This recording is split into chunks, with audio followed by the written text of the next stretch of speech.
Good morning. My name is McKenna, and I'm super excited to be bringing the timely truth for this morning. So I don't know if anyone watching has noticed, but life is not always easy sometimes. That's something we've all learned, I think, the past 2 years about, but life is, constantly going up and down. Sometimes we're high on the mountaintops and life feels really good, and sometimes we're in those valley seasons. We're really in the thick of it, where life feels a little bit harder. And so for the past couple of weeks, that's kind of where I've been, kind of in that valley season. But I wanted to share with us this morning a different perspective that we can have when we go through these seasons of life. And so maybe you are in a hard season of life right now, and you can I hope you can find encouragement from what I'm saying today. Or maybe you can remember back to a time where life was hard, and you can, in the future, remember this different perspective that will bring joy to those seasons instead of just sadness and suffering, right? So a lot of times when we're in those hard seasons of life, life can feel very overwhelming and disappointing and pointless. But when I'm in these seasons of life, I find myself meditating on James 1:2-4.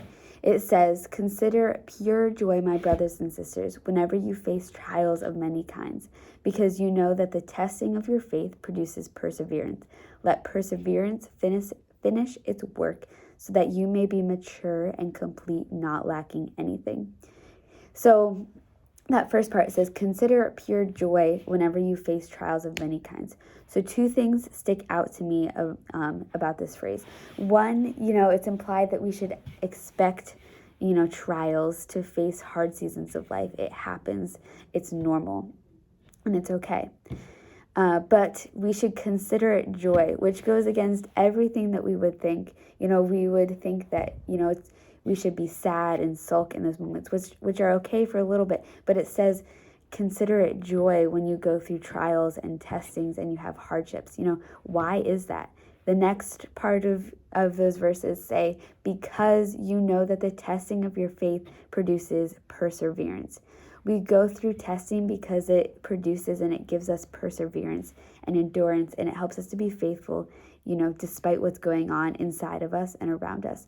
And the goal becomes more worth it to us because it has costed us something. That perseverance, that Christ-likeness becomes worth it because we have, tossed and toiled. We've put something into it to get something out, right? The goal becomes more worth it. So I used to do gymnastics, and it was a lot of work because it costed a lot of time, a lot of money, a lot of energy, a lot of sacrifices, and sometimes some tears. But then when I would go to competitions and I would earn medals, and I, would be proud of how well I did, it meant those times meant so much more because of the hard work and the stuff that I had put into it. It meant so much more. If I hadn't put any effort or work into it, those times of reward wouldn't have meant anything.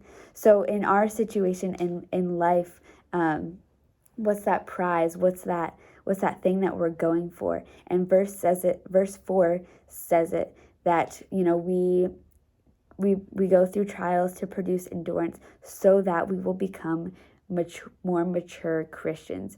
And maturity is, when our faith is strengthened, when we become more like Jesus, and that we won't be swayed by false truth.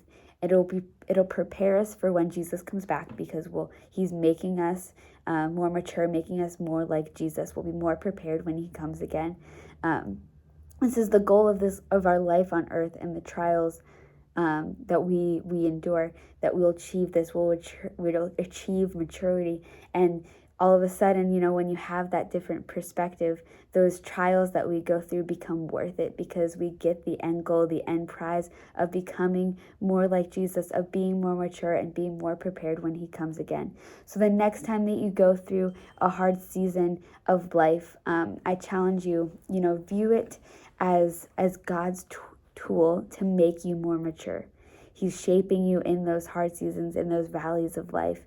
And if you view it, if you change your perspective on trials, I promise you it'll change your attitude. You'll become more grateful of those hard seasons instead of, instead of complaining and being sad. And you'll have more motivation and strength to endure, instead of feeling tired, right? So I encourage you guys, to flip that perspective, because I believe that it'll benefit you a lot. Thank you.